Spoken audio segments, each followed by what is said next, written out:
سلام ټول محترم دوستانو ته سلامونه وړاندې کوم. خدای دې وکړي چې ټول ورته روغ او جوړ وئ. محترم دوستانو، د بشریت په تاریخ کې لومړي ځل لپاره د کعبې شریفې دروازه وتړل شوه. همدا خبر درته لرو، تازه خبر دی. خو که چېرته تاسو زموږ په چینل کې نوي راغلي یاست نو مهرباني وکړئ زموږ کوم چینل چې ده هغه در سره سبسکرایب کړئ، او که سبسکرایب کړی وي موږ کوم ویډیو چې ده هغه در سره لایک کړئ.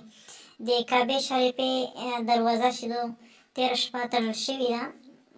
داسې احتمال ده چې د کرونا په نوم سره کوم وایرس چې ده د هغې له امله تړل شوې ده. ځینې راپورټونه همداسې دي چې کعبې شریفې دروازه چې دی هغه څوک چې طواف کول هلته د هغې په مخ چې ده هغه تړل شوې ده. ځینې خلک داسې وایي چې مثاله دروازه چې ده بېرته خلاصه شوې ده، او ځینې وایي چې نه اوس هم دروازه بنده ده.